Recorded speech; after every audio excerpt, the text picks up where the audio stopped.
What's up, everybody? Welcome to episode 93 of the Going Rounds podcast. UFC 300 this fucking weekend. So, yes, we're getting into it. We got a lot to talk about. Cheers. I have a lot to explain about why I'm not going to be at my house and not doing a fucking watch party. What is wrong with me? It is what it is, but I'm going to take a drink real quick and then we can get started. I will be something I've been doing for like almost 10 years now, which is going to Country Thunder. Now, I watched the Khabib versus L.I.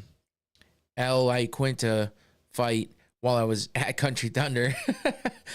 So, and there's been other times I think I've had to watch it from there too. But yeah, I mean, we've had this planned. I mean, I should have planned better. It is what it is. I don't know. I was like so close to just saying, fuck it, I'm not going. But Jelly Roll is going to be at Country Thunder Saturday night.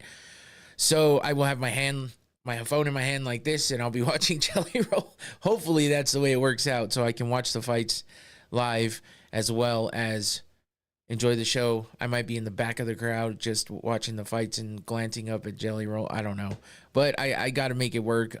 It's a great time to go hang out with my friends, and sacrifice is needed sometimes. And I love doing my show, and I love doing the watch parties, and I love watching the fights, obviously. But sometimes, I mean, I got to make a sacrifice. So I'm doing that this weekend. And, oh, man, I can't say that I'm not disappointed that I won't be here to do the show, because it would be a great watch party for sure. But it's all right. It's all right. So we're going to make the best of this show right now, and then I'll recap it next week. So don't forget to join in again next week, next Thursday, 7 p.m. like always. Don't forget to like and subscribe as usual. Do all the good YouTube stuff for me. Help me grow the channel. And my social media will be going on down there throughout the whole show, so go check that out as well. A lot of stuff's been going around, so I've been posting things all over the place. So go check it out. And yeah, besides that, some decent news coming out of the press conference that happened earlier today. Just like an hour before I got on here, it ended up. So we'll talk about that a little bit too. As far as myself, it's not that I'm gonna make this show go fast, because I have a lot to talk about with UFC 300 and the event as a whole, and I'll be definitely getting through. We're going to talk about every single fight because it is stacked from the bottom to the top to the bottom. You got it. So that I have to talk about all the fights. They're all worthy of time. So we're going to do that. And then, of course, we're going to recap UFC Vegas 90 last weekend in the Apex. PFL is going on this week again. And then a little bit of a few other things for some combat sports news. So you know what? I have packing to do, and I have a bunch of other stuff to do. So let's just get right into it, and we'll make this show, we'll make it roll as easily as possible. So we'll get started with the usual combat sports news. If you're here watching, thank you. Appreciate it. Hopefully you stick with me. A lot of good stuff to talk about, so let's get into it. Combat sports news. Like I said, PFL happening again this weekend. Tomorrow night will be PFL 2, I guess they call it. Every season they just start from 1 and go through. But yeah, this is the 2024 season, regular season happening. These men and women fight for points. So, you know, just a quick recap on that. It's a season, so it's based on points, and if you get a finish, you get more points than you would if you got a decision win. If you win, you get more points than if you lost. If you win in the first round, I think you get even more points, something like that. They don't throw elbows in PFL. That's the only bad part. But yeah, I mean, otherwise there's good action out there. And we have a former PFL champion, multi-time champion, I should say, in Kayla Harrison, who's fighting on UFC 300 this weekend. So that's something UFC fans have been wanting to see for a while now.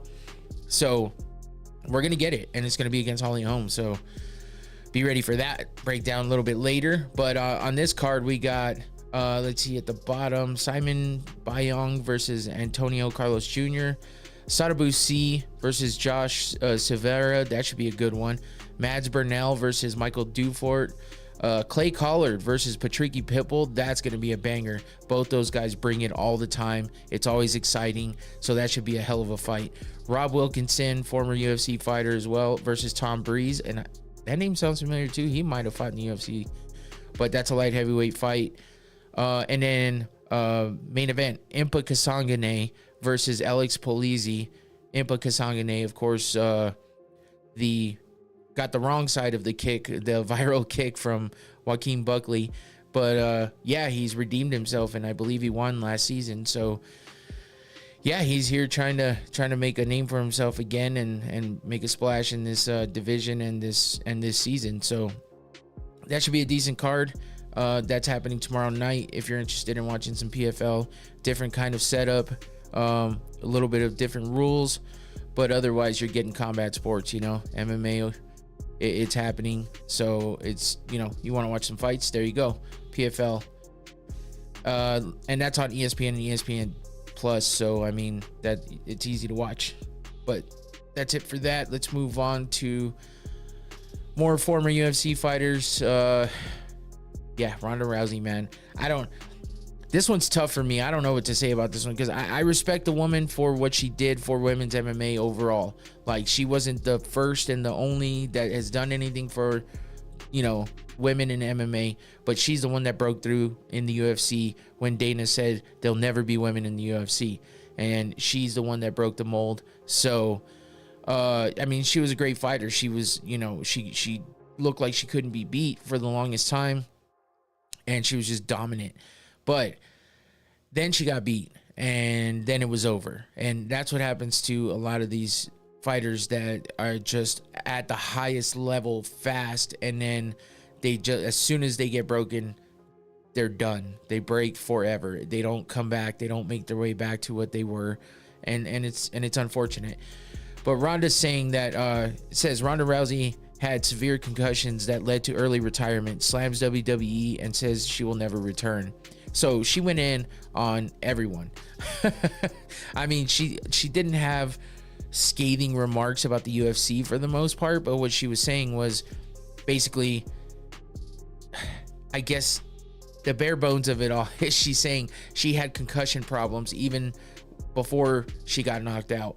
And so anytime you saw her got hit, she was basically saying that her bell was rung for sure. And if she didn't find a way to end the fight, that it wasn't going to be good for her.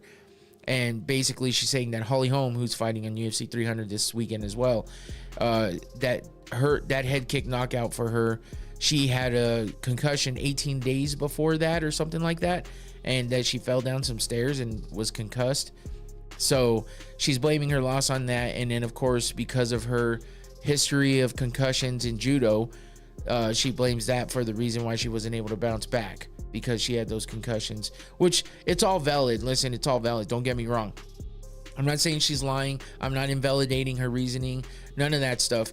But the problem is the way she was already on that scale of moving downward when she lost. So before she even lost, it was just one of those things, just showing poor sportsmanship, just being nasty, and she just let it all get to her head, it seemed. So the way that she ended her career was bad. She gets knocked out, she hides from everybody, hides her face, doesn't want to be seen on camera, doesn't want to talk to anybody, doesn't do any of the pre-fight media or anything like that when she came back to fight Amanda Nunes. So, and then she got knocked the fuck out again. I mean, it's unfortunate the way it ended, but the way that she carried herself at the end was not good either. So it all rose into one big thing, and then you don't forget about her because of all the big things that she did for the sport and for women's MMA, but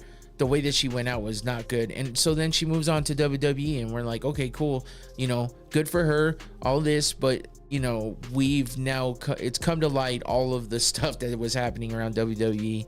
If you didn't know, with the Vince McMahon allegations and all that shit, there's bad stuff happening in the background, and that seemingly has changed since Vince McMahon has been kicked out. He stepped away, he came back, and then the allegations got worse and more. So then now he's gone for good. So they say. And those allegations are not good. And Ronda basically just had a lot of bad things to say about the WWE. Says she'll never go back. So that's it. I mean, she's a mom now, you know, and she's still a legend in the sport, regardless of how it ended.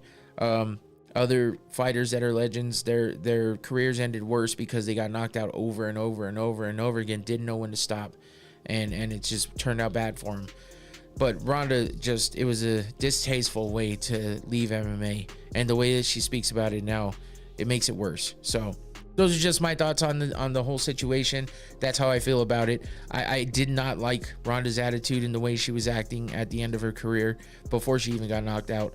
So I was just waiting to see what would happen when she did finally lose, and I did not expect her to lose in the big way that she did against Holly Holm, getting head kick KO'd.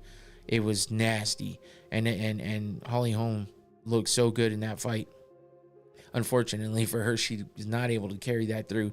She's still a beast. She's still a great fighter, but she has not been able to look that good in any other fights since then. So maybe I'm exaggerating a little bit. I don't know. I don't remember every single fight of hers because, you know, the sad thing is a lot of them are kind of not eventful. Now I'm hoping that changes a little bit with Kayla Harrison, because that's a whole different opponent coming in to prove something. And Kayla does things in a big way, so it's going to be a bit different here for Holly Holm. We'll see what happens. But yeah, let's move on to some news that's revolving around UFC 300. Before we get to the actual breakdown, it sounds like there's going to be new UFC equipment being announced and presented after the 300 official weigh-ins. So tomorrow morning will be the official weigh-ins. You can check out YouTube.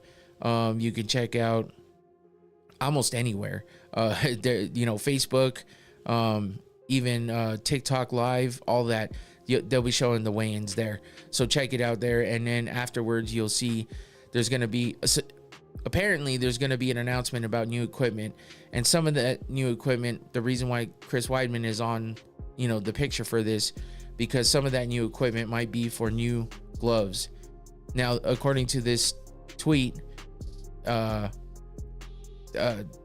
say there will be a new UFC glove launch presentation on Friday after the official weigh-ins. It's unclear if this will be special branded gloved for the event or actually a new design of gloves. Everything I've seen, everyone's saying that it's going to be a new design, but they rolled out a new design not too long ago, and it was curving the gloves just a little bit so that they weren't straight out, but it obviously hasn't helped. I mean, look at this eye poke. Look at what happened with Chris Weidman. Chris Weidman's eye is disgusting after getting poked in the eye with the thumb, and then he poked Silva in the eye like 3 times. So, the problem hasn't stopped. It hasn't gone away.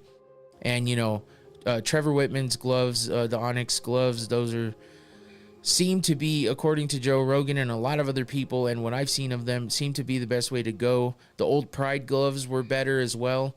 They just curved. You didn't have to, work to make a fist because he was halfway there already. And on top of that, you didn't, your fingers weren't poked out because you had to work to poke them, push them straight. So that may hinder a little bit of grappling, but not much. And, it's going to help with the eye pokes, I think. So we'll see. Maybe they just do a 300 glove in a different color, or, they did the 30-year glove last year. Maybe they're just rolling out the 300 gloves, and that's what it's about, as his tweet said. You never know, but it is something that I've seen a lot of going around. There is supposed to be this announcement, so we'll see what happens. So the other thing is they did roll out some new shorts, which are pretty dope. As you can see, Alex Pereira in the top left, he's got that tribal, crazy Brazilian, theme. You got Weili Zhang with the China theme, and man, I should just roll out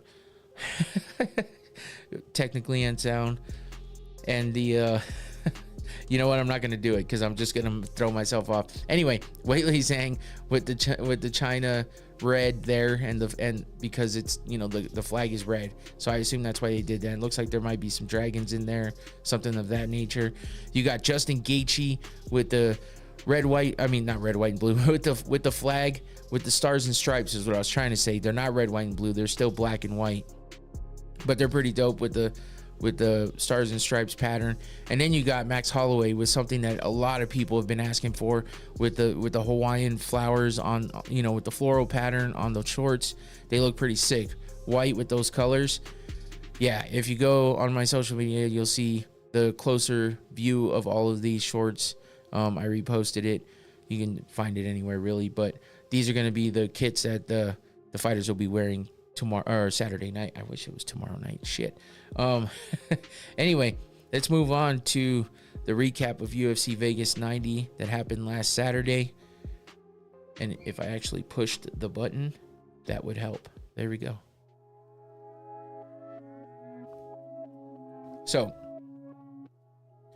wait. Did I put up the wrong poster the whole time?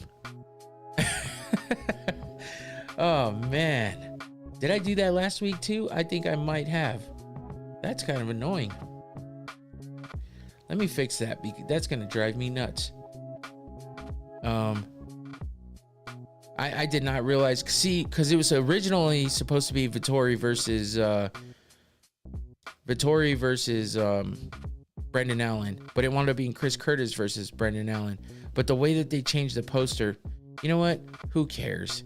It's not Marvin Vettori versus Brendan Allen. It was Chris Curtis. Damn it. I did not even realize that because the poster stayed the same. They just changed the person out. Anyway, who cares? Here, let's move over to Charlie Campbell and that first shot. But on the undercard, not a whole lot. Cesar Almeida versus Dylan Budka. That was a TKO in the second round. John Matsumoto versus Dan Argueta. Argueta lost by submission, which sucks, in the bantamweight division. Norma Dumont versus Jermaine Durandamy. Norma Dumont wins by decision there. And then, let's see, Alex Morono beats Court McGee by unanimous decision in the welterweight division. And then we get to this. Charlie Campbell versus Trevor Peek. This was in the lightweight division. Charlie Campbell gets the win by unanimous decision. He looked pretty good in the fight, you know, with some good striking, and then even showed off some good submission attempts. But in the end, it wound up being a unanimous decision win for him. So, and that was in the lightweight division.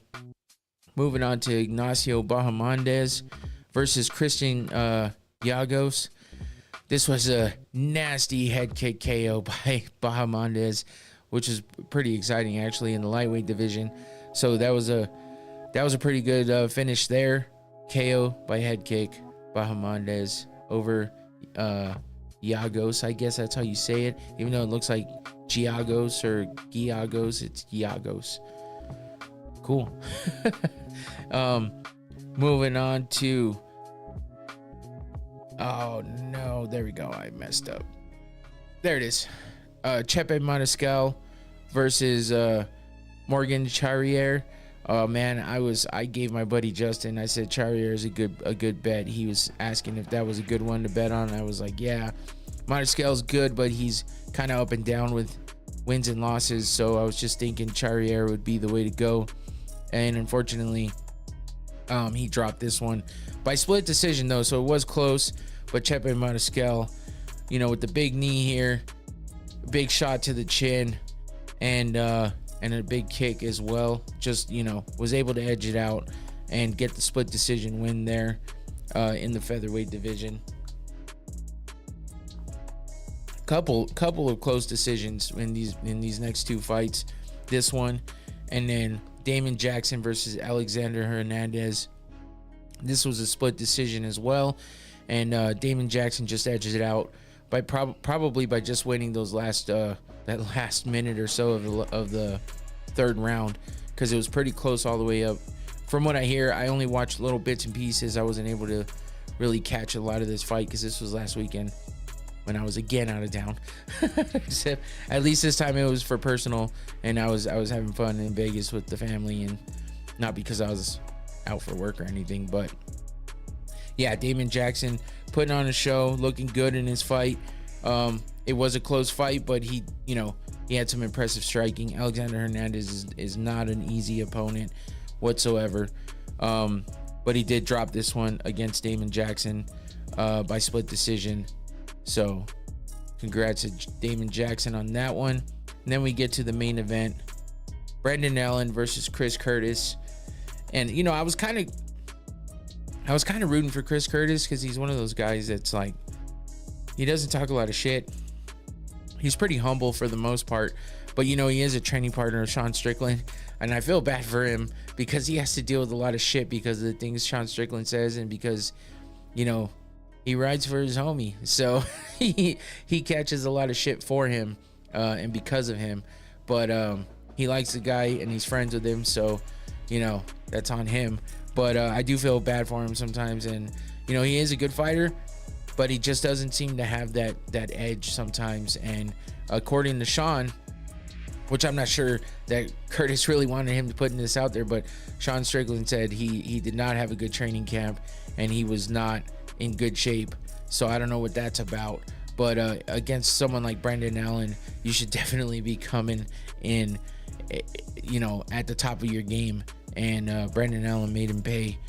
It was a split decision as well, so that was 3 in a row split decisions to end off that card.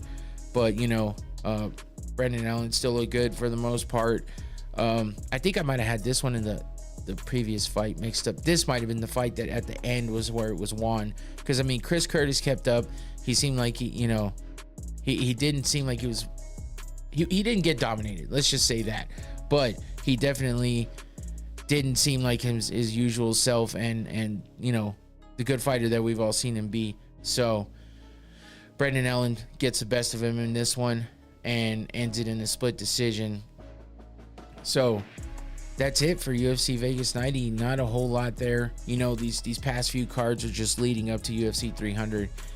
What can you say? All their star power is on this card that we're about to get into and talk about.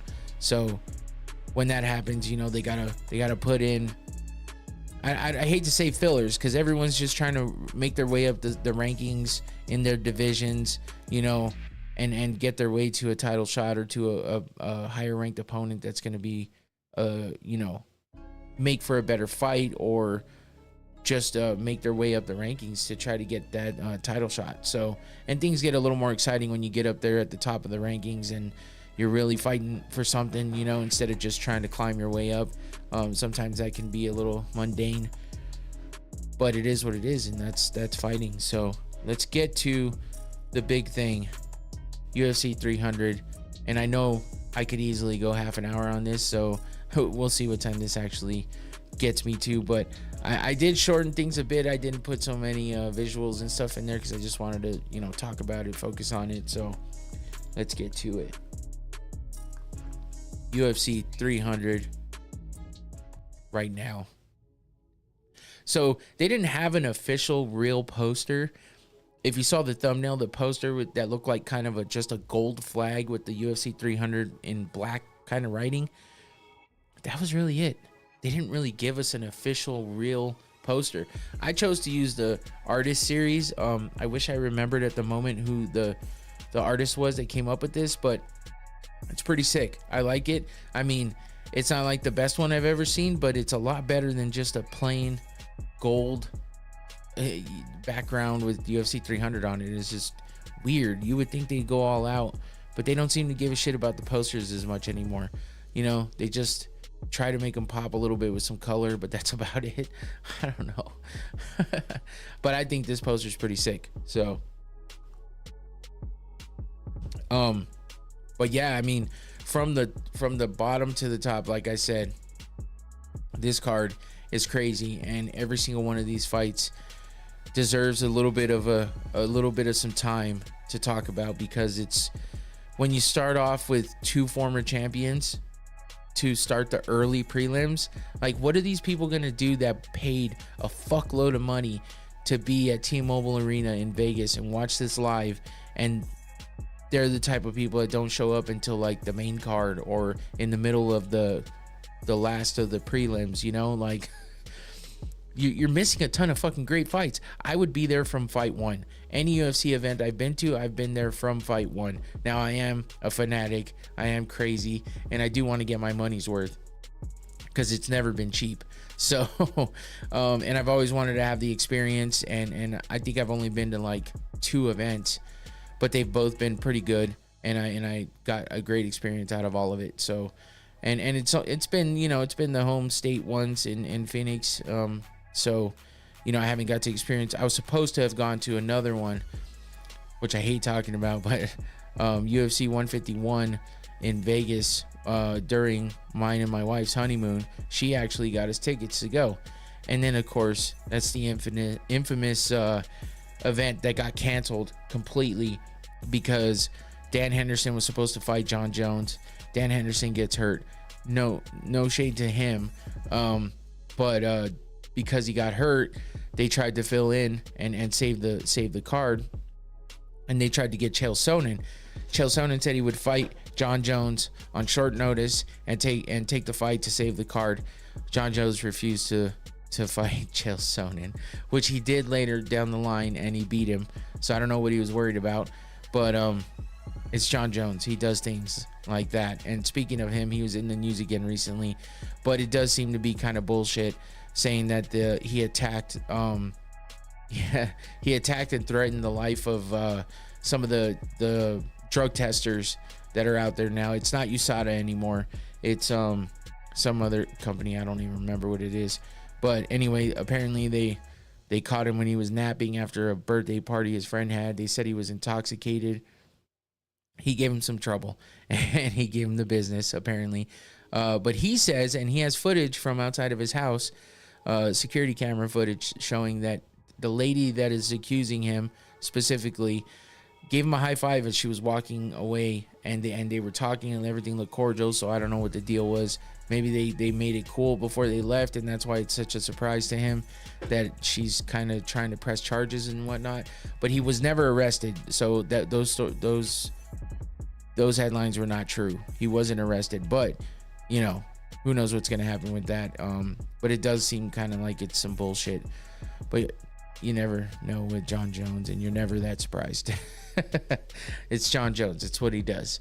But yeah, let's get into this card, man, because again, starting off the early prelims with 2 former champions, Deiveson Figueiredo versus Cody Garbrandt. Now, Figgy was in the featherweight division prior to this, and you know, he was a champ there, I think, a couple times, getting into all those wars with Brandon Moreno. And I'm sure that's why Moreno is taking a big long break now, because you know he got into those wars with Figueiredo, and you know he needs a break, especially with the way he lost his last one.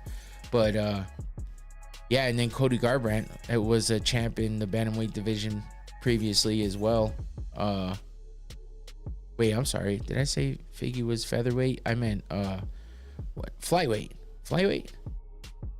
Yeah, 125 flyweight. Yeah, that's where he was before. Bantamweight's 135, and then featherweight's 145. That's right. So Cody went down to flyweight for, I think, 1 fight or something, but now he's back in bantamweight. So Deiveson Figueiredo, 36 years old, 22-3 overall, and 11-3 in the UFC. So he was undefeated before coming to the UFC. He does have 1 draw with Brandon Moreno. I do that because I was talking about Brandon Allen. He's been on a little bit of a streak of it was a draw, a loss, a win, a loss, and then a win. His last win was against Rob Font. So that, I mean, that's pretty decent opponent there, and I believe that might have been in the bantamweight division as well. So this is probably his second fight up there. But yeah, I mean, he beat Brandon Moreno once. He came to a draw with him once, and then he lost to him twice. But before that, he was a champ as well. So he's fought a lot of big names: Alex Perez, Joseph Benavidez twice, Tim Elliott, Alexandre Pantoja, who is the current champion of the flyweight division, John Moraga, Joseph Morales. I mean, he's got a bunch of fights under him. So, but he is coming off a win over Rob Font, like I said. 9-1 in KO TKOs, 8-1 in submissions, and 5-1 in decisions.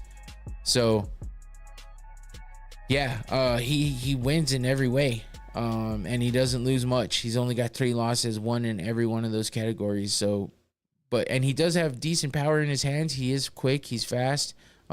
His power, I'm not sure if it's fully translated over to the bantamweight division from the flyweight division, but Cody Garbrandt's known for his power in his hands, but not as of late. I mean, his last fight he looked pretty good. He's on a 2-fight win streak with wins against Trevin Jones and Brian Boom Kelleher, and that was a KO win in his last fight. So he is coming off a pretty impressive KO win, and that was a first round KO as well.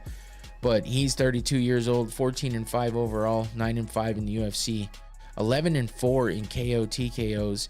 He hasn't won or lost by submission at all. So that's kind of a crazy stat, because I mean, Figgy will definitely tap you out if he gets you on the ground and in position. So that's something to look out for there against Figueiredo. And then he's 3-1 in decisions. So I mean, most of his wins are coming by KO or TKO. So that's what I was talking about, power in those hands. The only problem is his chin has been a little suspect as of late.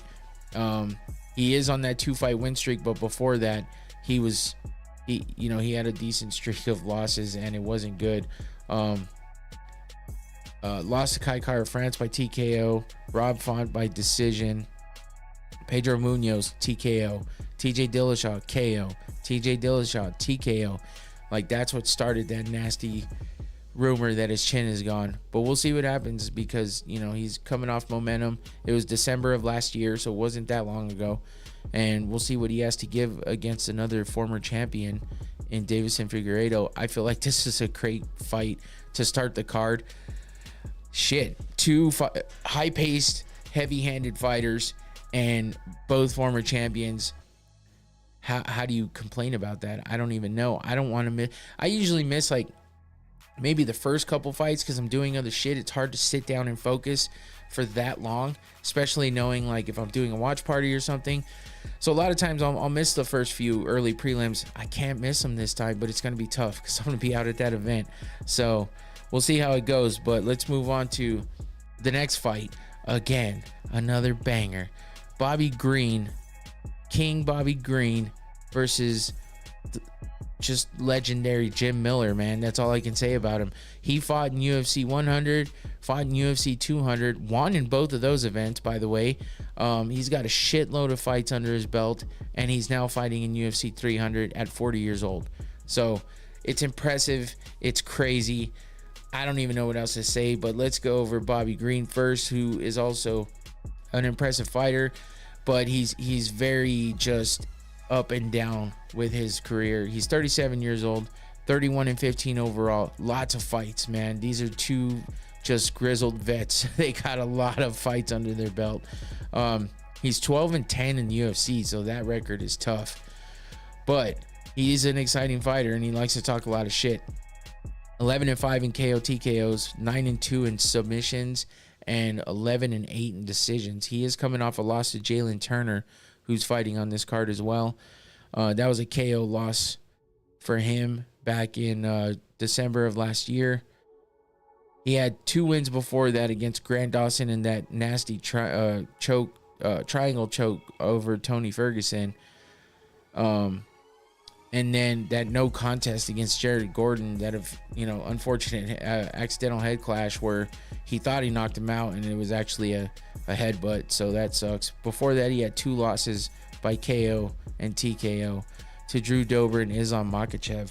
So, he loses a good amount. And if you look at the kind of the pattern, it's like he had 3 wins, 2 losses, 2 wins, 2 losses, and then a no contest, and then 2 wins. So if you keep on that pattern, he's set to lose here against Jim Miller. And Jim Miller, I'm sure he's thinking about the fact that he's like, okay, I won in 100, I won in 200, I'm fighting in 300 like I said I would. They've tried to make this fight out like a few different times and it hasn't happened. So I'm sure the anxiety's there about that. Please let it happen, because this is my chance to fight in 300 and be the only one to have ever done it. and also the only one to have ever won it. And it's definitely possible. He's capable of doing it. Jim Miller has battled Lyme disease for a lot of his career, and he spoke about it recently on the UFC Unfiltered podcast. And you know, it's pretty interesting to know all the things he had to go through and the stuff that he's had to overcome having Lyme disease, because they didn't even diagnose him right away. They kind of just thought it was something, it's just a misdiagnose for like a few years, and then finally he got fully diagnosed and was able to get a hold of it and learn how to fight with it. And now he just says, now I'm learning how to fight like an old man. Because he's 40 years old in MMA. It's tough, but he still looks good. And yeah, he's got 37-17 overall in MMA. That's a lot of fucking fights. 26-16 in is that 16? I think so. 26-16 in UFC. A lot of fucking fights, like I said, and most of them being in the UFC. It's crazy. 7-2 in KO TKOs. Most of his wins coming by submission. 20-3 in submissions. 10-12 in decisions. So he has a losing record in this decision column, where Bobby Green seems to win more than he loses in decisions, but that's a significant difference in submissions compared to Bobby Green with Jim Miller. Jim Miller likes to hurt people, get them to the ground, and submit them. That's why he's got that many wins there. But he's coming off of 2 wins over Gabriel Benitez. That was a submission by Face Crank in the 3rd round back in January of this year. And in June of last year, Jesse Butler KO by a first round KO by punch on that one. He lost to Alexander Hernandez before that, but then was on a 3-fight win streak over Donald Cerrone, Nicholas Mota, and Eric Gonzalez. I mean, he wins in every which way you can think of. So Jim Miller is a dog for sure, and he's talented, and he's got a lot of knowledge in that cage, and a lot of fights and a lot of experience. So this should be a good one. I'm kind of rooting for Jim Miller here, but I do really like Bobby Green, so it's tough for me. Bobby Green's one of my wife's favorite fighters as well, so it's a tough one to pick. But let's move on to the women's strawweight division. We got another former champion, Jessica Andrade versus Marina Rodriguez. And I mean, this one could be really, really good, or it could be a long drawn out decision win for one of these women. But I'm leaning a little more towards Andrade, but I've heard some good things about Rodriguez. I've seen her fight. Obviously, she's talented as well. They're both coming off of a win. And, you know, Rodriguez has what it takes to beat Andrade, but I just don't know that I see that happening here. Andrade is coming off a pretty good win. Excuse me, over a pretty big win over Mackenzie Dern. That was her last fight. TKO by punches in the 2nd round. Although Mackenzie did not look great in that fight, so that was unfortunate. She just resorted back to that just, you know, one-trick pony grappler submission fighter that she is, and it wasn't good considering how good she looked in her previous fights. But before that Mackenzie Dern win, Jessica Andrade, this is what worries me with Andrade. Is before that win, she lost 3 in a row, but this was to Tatiana Suarez, who's a beast, Yan Xiaonan, who's fighting for the title on this card, and Erin Blanchfield, who is also a beast, even though she just lost.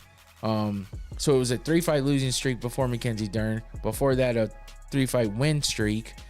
So I mean, yeah, she's said to be back on that track of winning. That's kind of how she fights. That's how it works for her. She has a lot of fights as well. 25-12 overall, 16-10 in the UFC, 10-5 in KO TKOs, 8-4 in submissions, and 7-3 in decisions. So, I mean, it could she can finish you in any way she can think of or edge out that decision. Marina Rodriguez, though, is 36 years old, so she's a little bit older. Doesn't have as much experience overall in fighting. 17-3. She's 7-3 in the UFC. 7-1 in TKO KOs. 1-0 in submissions, and 9-2 in decisions. So a lot of decision fights there. Most of her wins coming by KO or TKO. She's coming off a win over Michelle Watterson, and that was a TKO win in the second round. Before that, she was on a 2-fight losing streak, though. She's also got a win over the challenger to the belt, Yan Xiaonan. She's got a split decision win over her, and also a win over Mackenzie Dern. So yeah, I mean, this is kind of a toss-up, and in the odds, I think Jessica Andrade is barely edging it out. So we'll see how that goes. I'm in my picks. I did pick Andrade, so, and I will go over my picks later. I did make a bunch of bets because I got a actually, I'll talk about that at the end when I show my picks. I got a little bit of a deal that I wanted to take advantage of, so I'm hoping that all runs through, and hopefully I win some money off these bets too. But let's move on to Jalen Turner versus Renato Moicano, Renato Carneiro, however you want to call him. Officially it's Carneiro. Moicano, though, that's what everyone calls him. So Jalen Turner, in the lightweight division, he's 28 years old, 14-7 overall, 7-4 in the UFC. Most of his wins coming by KO, TKO, 10-3 there, 4-0 in submissions. He doesn't fare well when it comes to a decision, though. He's 0-4, but he is coming off a win over Bobby Green. That's the one I talked about earlier. That was back in December. KO by punches in the first round over Bobby Green. Before that, though, he was on a 2-fight losing streak. But big names: Dan Hooker, Mateusz Gamrot. And those were both split decision losses. So I mean, even though he loses by decision, he's got 1 KO loss, 1 unanimous decision loss, and 2 split decision losses. So yeah, I mean, he's a beast, and he has long limbs. He's hard to deal with. He's got the reach. But Renato Moicano is talented as well, and he's definitely a tough opponent. I believe I picked Jalen Turner in this one. We'll find out again, like I said, at the end. So stick around for all my picks. I did make a pick for the entire card. I do have bets placed. I'm not going to tell you my specific bets because I don't remember all of them. I'd have to look them all up because I made a bunch of bets. I'm hoping to win at least 1 or 2 of them. Some of them are outlandish, though. Don't get me wrong.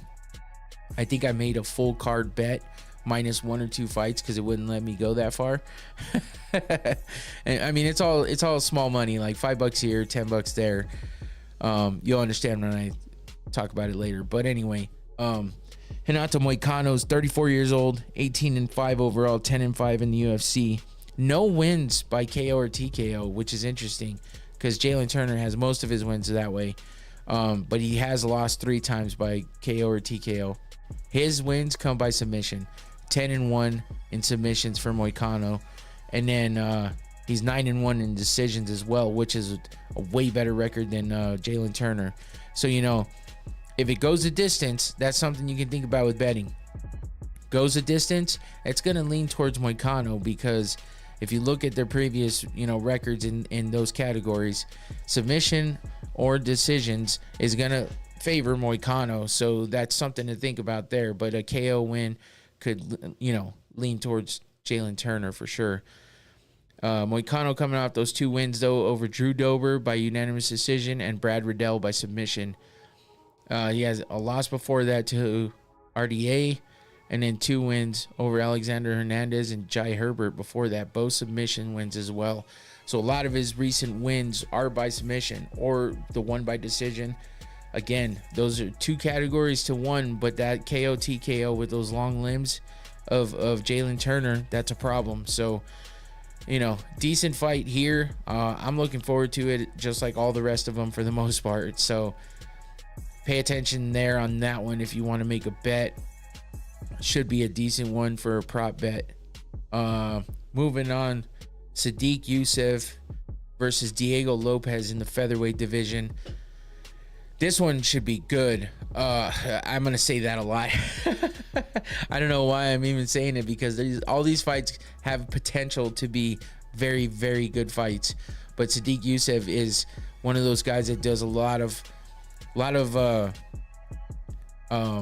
just like flying, spinning attacks. Diego Lopez is explosive as well, and exciting. So this could be a great one, a good little kind of underrated fight here. But Sadiq Youssef, Super Sadiq Youssef, there you go. Age 30, he's 13-3 overall in MMA, 6-2 in the UFC. 6 of those wins coming by KO or TKO, only one by loss.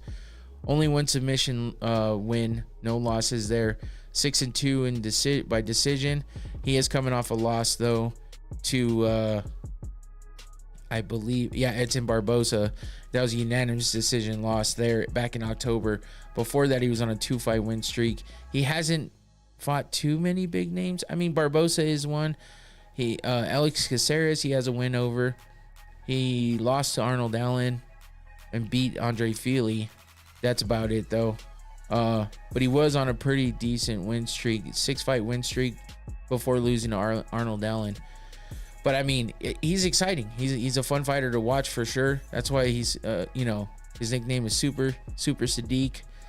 But he is fighting Diego Lopez, who's a beast, and he's 26 years old, 23-6 overall, 2-1 in the UFC. But that's been a big splash in the UFC. It's not the biggest record. He lost his first fight in the UFC, but he's come back and looked real good in his past 2 fights. That loss was a unanimous decision loss to Movsar Evloev, who's a tough opponent, especially to debut against. But he is 9-2 in KO TKOs, 12-0 in submissions. That's a hell of a category to lead in that manner. And he does win by submission a lot, and they're impressive as submissions. It's always exciting watching him get into position and sink a submission in there. And then he's 2-4 in decision, so that's something to pay attention to. Doesn't fare well in decision fights. He is on a 2-fight win streak against Pat Sabatini and Gavin Tucker. One was a KO win, the other was a submission. And then he has that loss by decision. Before that, 2 wins in a row out of the UFC though. TKO and KO wins. But I mean, this is gonna be an exciting fight. I'd put money on it. As a matter of fact, I did. Except I believe I went with Diego Lopez here. I'll see if I'm right or wrong when I get to that part. Moving on to one of the bigger fights because of Kayla Harrison coming over from the PFL. Olympic judo champion, gold medalist in judo in the Olympics. I believe she was like the first ever American to win gold in judo in the Olympics. She's fighting Holly Holm, but Holly Holm has done some big things against high-level judokas in the past, i.e. Ronda Rousey. Ronda Rousey was also a silver or bronze medalist in the Olympics as well for judo. She came up in judo. That was her life before MMA. Her mom was crazy about training her and staying on top of her for that one. But Kayla's almost done more with it. And I mean, Kayla's up there in age, but not really like Holly Holm, just in the fact that she has a lot of experience under her belt with combat sports in general, and then she has become a mom, in the recent years. So but she's she just seems like a great person. She adopted her nieces and nephews, and she's been through a lot of shit. I guess she was molested when she was younger and in the Olympics by her coach or something. Just crazy story on her part, but she's a star. And if you don't know her by now, I'm sure she's gonna make a name for herself in the UFC. But there's always those things to think about. UFC, the octagon jitters when you first get in there. You get a high level opponent like Holly Holm, even though she's not one of the most dangerous fighters in there. She has her moments, and those moments come at random times, and you could be that random time. So it's tough. Look at what happened to Ronda Rousey. Holly Holm is a former professional boxer, multi-division, multi-time champion, I believe, in boxing before she came over to MMA. So she's pretty talented herself, but she makes a lot of her fights into kind of slower, almost point fighting type fights. So it gets tough to find out if you're gonna see a real exciting fight when it comes to Holly Holm. But she is 42 years old as well, but she's still in damn good shape. I mean, both these women are ripped as fuck. It's crazy. Yeah, Holly Holm, 42 years old, 15-6 overall, 8-4 in the UFC, 8-1 in KO TKOs, 0-1 in submissions. So she doesn't do well in the submission category, but 7-4 in decisions, and she is coming off a loss to, oh, not a loss, that's a no contest, my bad. So she should have been coming off a win over Yana Santos. It was actually a loss to Mayra Bueno Silva back in July of last year, but it was overturned to no contest because Bueno Silva tested positive for PEDs, so that's a damn shame. So that got overturned. So technically her last fight was a win over Yana Santos by unanimous decision. Here's the thing. Decision until you get to Amanda Nunes, where she lost back in July of 2019, which was a TKO, head kick and punches. So, but almost everybody lost to Amanda Nunes that way. And then decision, lots of decisions, man. And I feel like that's the way that this fight's gonna go. But Kayla Harrison has a way to make things exciting, but she is also a wrestler, grappler type. And she does just grind people out on the ground. So it could be seen as a boring fight, and it has the possibility of happening. So I wouldn't put it past. But Kayla Harrison coming off a win over Aspen Ladd in November of last year. She lost her championship to Larissa Pacheco in November of the year before that. A lot of submissions and decisions going on there, but she had a lot of wins in the PFL. So I'm going Kayla Harrison on this one. All right, so let's move on to Kelvin Kattar versus Aljamain Sterling, yet another former champion, Aljamain Sterling, when he was down in the bantamweight division. Now moving up to featherweight, 145. He was having trouble making that weight, and since he lost to Sugar Sean, he decided to get out of the way of his training partner and best friend Merab Dvalishvili and allow him to, try to get that title, so they didn't have to fight each other. So he's moving up, and this will be his first fight at featherweight against Kelvin Kattar. Kattar's 36 years old, 23-7 overall, 7-5 in the UFC, 11-1 in KO TKOs, 2-1 in submissions, 10-5 in decisions. So then you got Eljo, 34 years old, 23-4 overall, 15-4 in the UFC, 3-2 in KO TKOs, 8-0 in subs, I think. Unless that's 6, that is 8.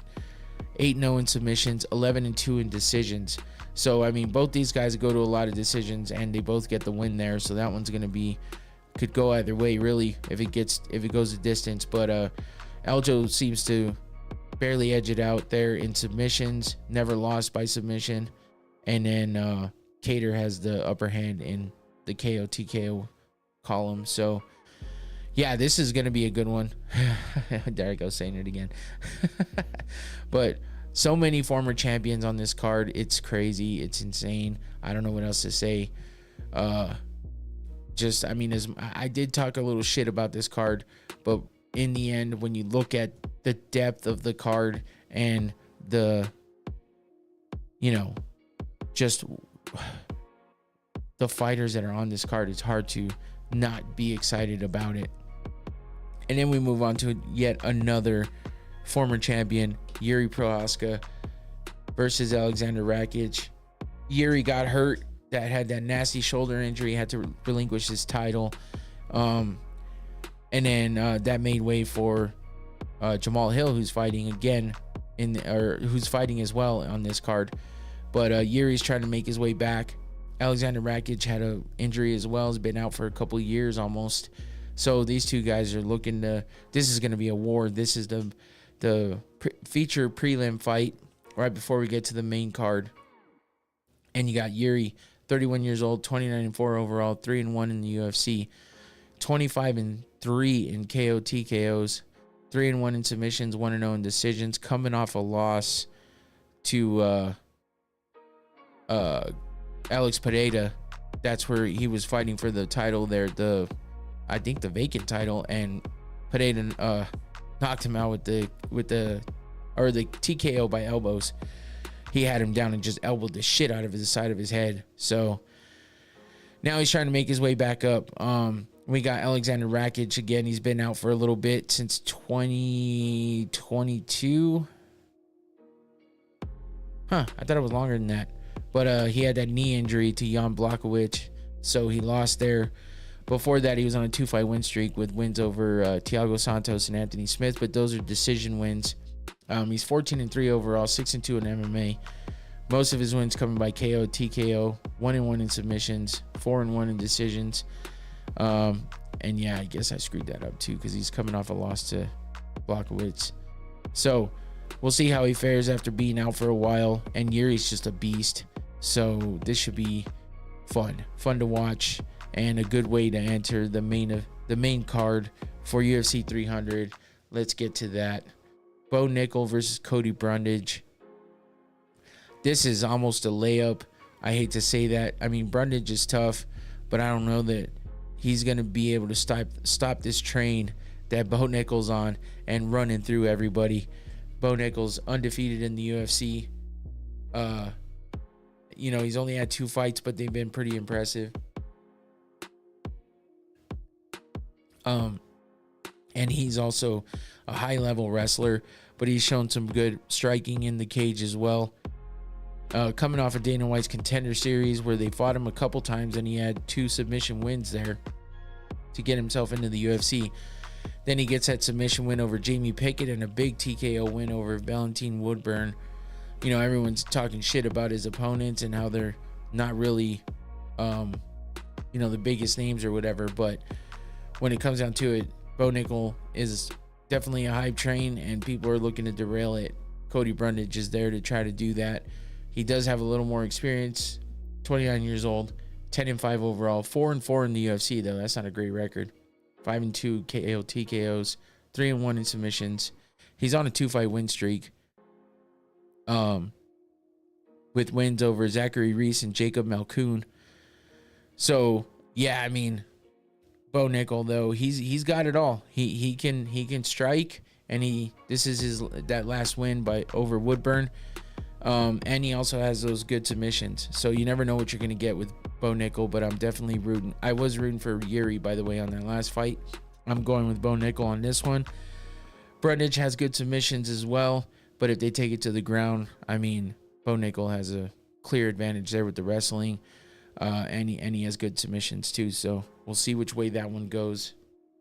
Moving on, another former champion, Charles Oliveira, against Arman Tsarukyan, who everyone's high on right now. Holy shit. There's just like Tsarukyan all over the place, but I never count out Charles Oliveira. This fool just fucking, I mean, he'll go to the depths of hell and then come back and win. He was labeled a quitter earlier in his career because, submitting and stuff like that, but wound up getting the belt and being champ for a little bit. Looked damn good. He was on, this fucking win streak was insane. 1, 2, 3, 4, 5, 6, 7, 8, 9, 10, 11 fight win streak before he lost to Islam Makhachev by submission. And then he came back and beat Beneil Dariush, who's no joke, by TKO in the first round back in June of 2023. So he's 34 years old, 34-9, 22-9 in the UFC. Look at, double-digit wins in KO, TKOs, submissions 21, and then 3-1 in decisions, and coming off that win. So, yeah, that's Charles Oliveira. The submissions are crazy. He gets into these wars, he gets bloodied up, he gets touched up, but he'll still get you to the ground and fucking submit you, or he'll finish you on the feet. He'll withstand all of the damage and the punches, and he'll fucking make his way to getting the win over you, which he's done to so many people like Michael Chandler here. That was a TKO win for him. Justin Gaethje, he wins by submission. Dustin Poirier submitted him. so many big names, man. It's crazy. But Sarukian's that up and comer that everyone's thinking can hang with Islam Makhachev for sure.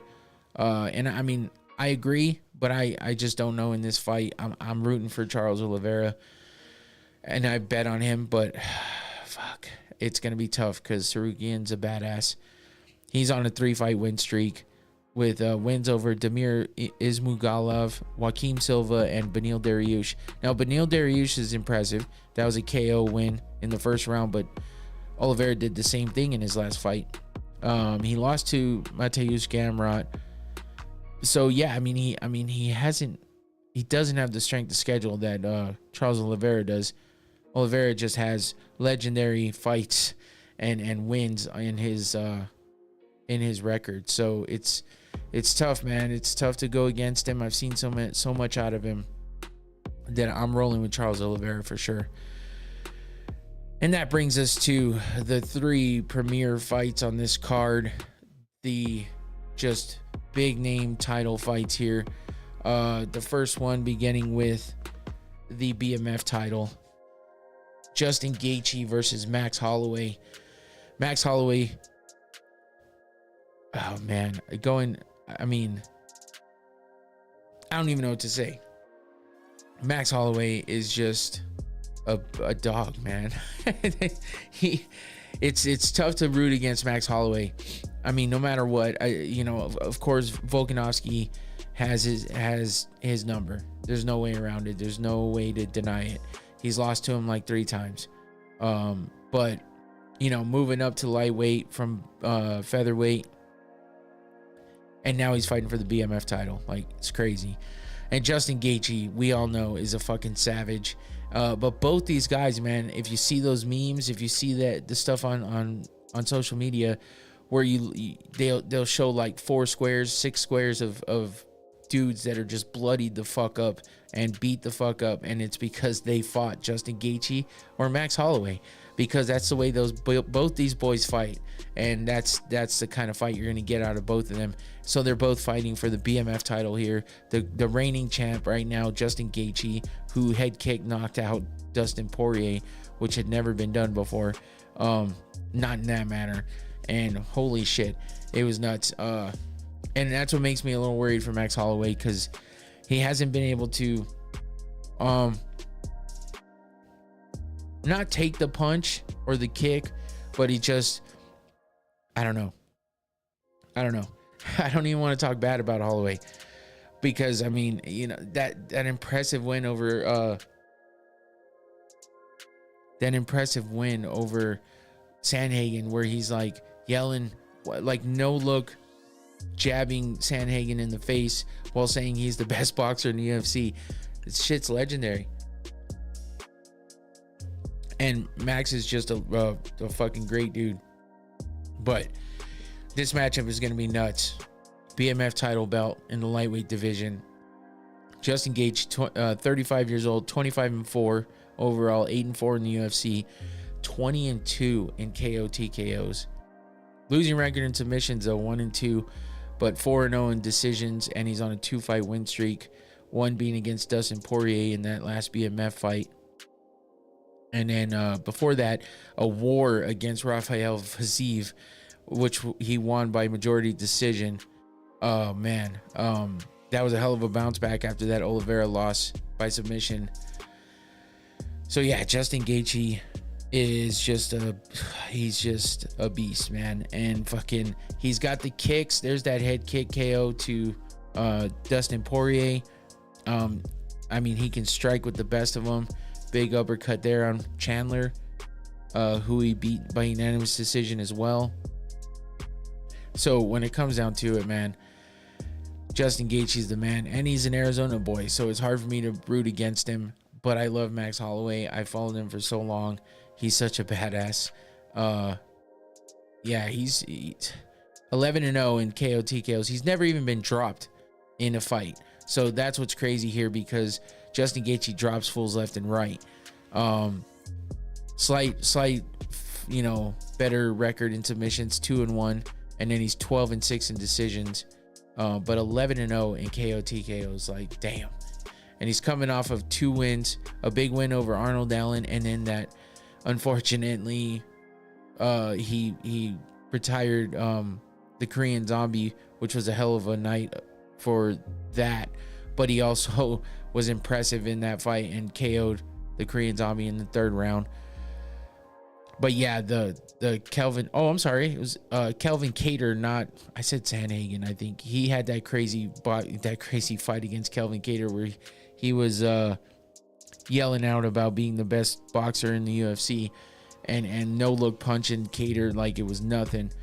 And then a big win over Yair Rodriguez too. But those losses to Volkanovski, I guess it's only been 2. But yeah, man, Max Holloway is just the best, and I love this dude, and it's tough for me to watch him, you know, kind of had going down a little bit because he was champ for so long, and then it was nice to see him there. But we'll see what he does in the lightweight division, and if he can, you know, take that BMF title from Justin Gaethje. And supposedly Mark Coleman is going to be wrapping the strap around whoever wins, so that should be fun. And it's cool to hear, considering Mark Coleman's, you know, health issues recently, almost dying in that fire that he saved his parents from. So it's good to see him out there. He is a true BMF himself, so that'll be fun. Let's move on to the co-main event, the women strawweight title fight. Weili Zhang versus Yan Xiaonan. Weili Zhang has been a champ a couple times now. When she lost to Rose, but then she gained it back against Carla Esparza. She's beaten Joanna Jędrzejczyk a couple times, beat Jessica Andrade, Tisha Torres, Jessica Aguilar. She's beaten everybody, really. Just Rose Namajunas has her number, and those were her last 2 losses. She's 24-3 overall, 8-2 in the UFC, 11-1 in KO TKOs. That 1 KO head kick by Rose is the only loss in that category. 8-0 in submissions, 5-2 in decisions. She's on a 3-fight winning streak. Her last fight being against Amanda Lemos in August of last year. And then you got Yan Xiaonan, who is also from China, and she's 34 years old, 18-3 overall, 8-2 in the UFC, 8-1 in KO TKOs, 1-1 in subs, 9-1 in decisions. She's on a 2-fight win streak as well. But Weili Zhang, oh man, I mean, she's got big strikes. She can kick, she can elbow, she can punch. She made Joanna Jędrzejczyk's head look like an alien. I don't know if you remember that fight, but it was impressive and crazy all at the same time. This was a big punch against Amanda Lemos in her last fight. And then she's got submissions as well. So she's pretty well rounded. This is how she won her title back, submitting Carla Esparza. But she has a pretty good opponent in Yan Xiaonan, who's beaten a lot of the same people. Claudia Gadelha here. She's got good striking. That's some of the main ways that she wins. Man, my nose is gonna be full of dirt this weekend, so it sucks that it's already acting up right now. It's like preemptively giving me problems. But yeah, Yan Xiaonan, I mean, I think she's gonna give Weili a decent fight, but I don't know that she has what it takes to get the win overall. So a lot of times the women's fights, you know, they like the fights with Weili Zhang against Rose were exciting and fun. But a lot of times they, you know, it's like stalemates, and then it comes to a decision, and then you kind of wonder who did what. I mean, it can be exciting, but I don't know. This one, I hope it's good. With that, Dana White announced that he's gonna give the fighters a $300,000 bonuses for this for this event, which is insane because usually they're $50,000. I don't know how I forgot to even mention that, but I mean, that's impressive. $300,000 bonus. So everyone's going to be looking for finishes or for the fight of the night, which could make for a fantastic fucking card, which I already think we're going to have here. So this will be for a title. We'll see who edges who out, or we'll see who can get the finish in this one. I am siding with Weili Zhang here, though, because I'm not sure that Yan Xiaonan has what it takes to get past her this time. let's move on to the main event. Alex Pereira versus Jamal Hill. Jamal Hill being the former champ, Alex Pereira being the current champ in the light heavyweight division. I'm pumped for this fight. At first, I was kind of like, being UFC 300, everyone's talking shit about how it should be a way bigger main event. Everyone was hoping Conor would be there, blah, blah, blah. Don't get me wrong. I talk shit at first too. But this is a great fight no matter what. And it's definitely a main event fight. It just seems like everyone was thinking something crazy was going to happen for 300. And that's partly because Dana White said it would be crazy. But the whole fight card is crazy. Like to start with two former champions like they are, it's nuts, man. And I take back any shit I talked. So, and a lot of people are running it back, a little bit, but it is what it is. You got to admit when you're wrong. I was wrong. I'm excited for this fucking card. I think it's going to be great.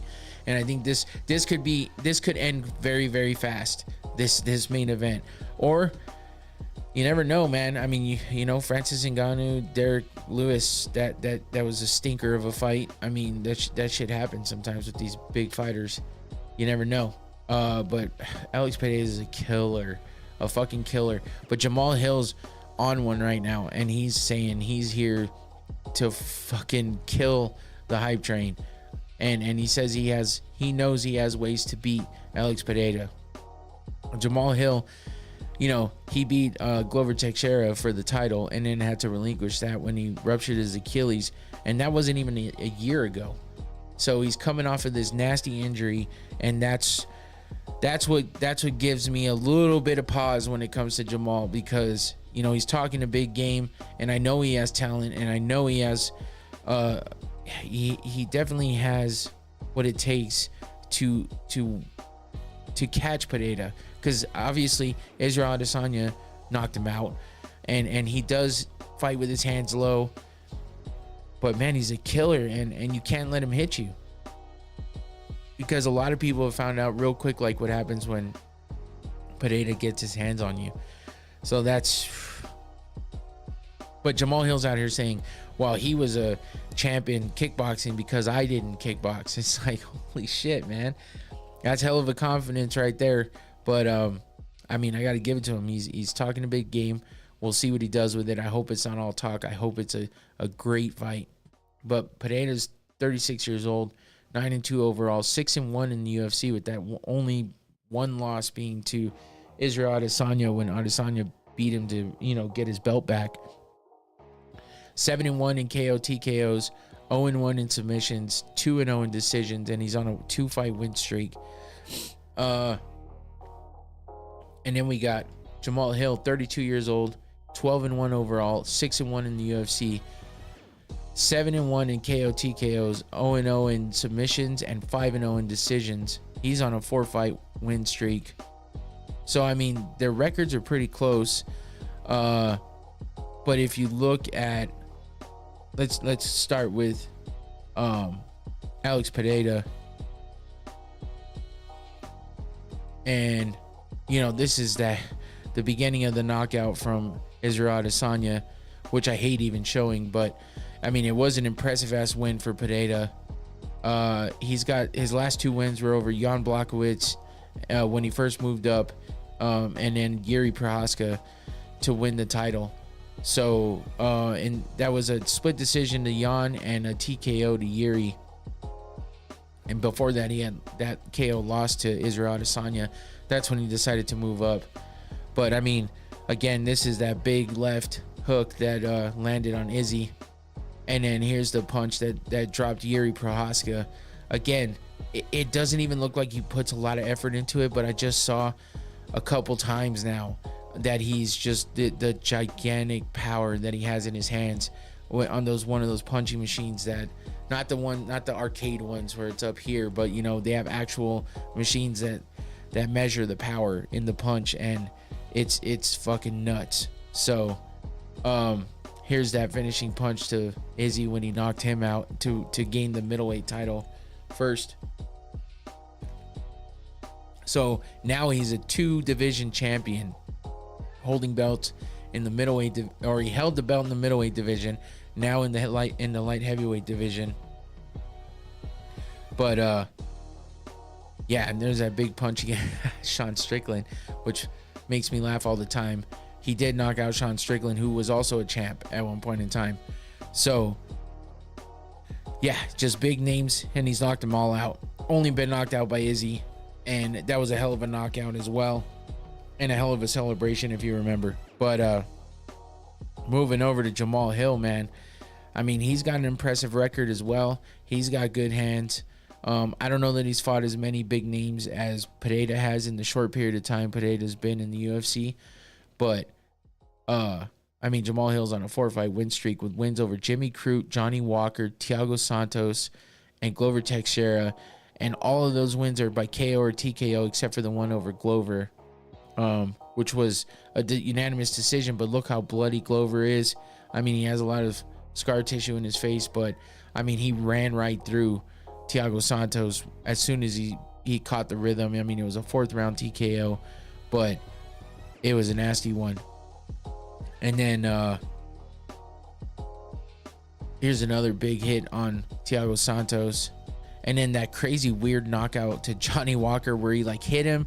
Johnny started to fall forward and then just like fell back. I don't know. It was a strange knockout. But I mean, Jamal Hill's a beast. And look at that. That's a fucking insane pick with the blood splatter and everything. I think Jamal has, like I said before, I think he has potential to beat Pereira, and Pereira's been beaten by Izzy. I just don't know, man. I don't feel it. I don't know. And then with those leg kicks, those calf kicks of Pereira, and with Jamal Hill's, you know, just coming off that Achilles like tendon rupture, it's tough to know. And Pereira will just take a fully like healthy, healed up person with no injuries and kick the shit out of the legs and fuck them up. So that's what I'm worried about here with Jamal. So man, I am leaning to Pereira. So again, it's tough. It's a toss-up, but these are going to be some great fucking fights. That's going to be a great way to end the UFC 300 card. So here are my picks. From the bottom to the top, I'm going Figueiredo over Garbrandt, Miller over Green, Andrade over Rodriguez, Jalen Turner over Moicano, Diego Lopez over Youssef, Kayla Harrison to win over Holly Holm, Aljamain Sterling over Cater, Yuri Prohaska over Rakic, Charles Oliveira, that might be a weird one, but I'm going with them, over Sarukian. Bo Nichols a given. I don't know if Cody Brundage, dude, if you want to bet and take a real chance, Cody Brundage is like Bo Nichols like a minus 2,500 favorite or some shit in some books. I don't know. It's nuts, but going with Bo there. Man, I hate saying that I'm going against Max Holloway, but I'm going to go with Justin Gaethje, the Arizona boy, for the BMF title. And then Weili Zhang feels like an easy pick there. And then I'm going to go with Pereira because of everything I just said. So those are my picks. You know, refer back to them if you want to roll with me on those. If not, good luck. Good luck anyway. Good luck if you take my picks too.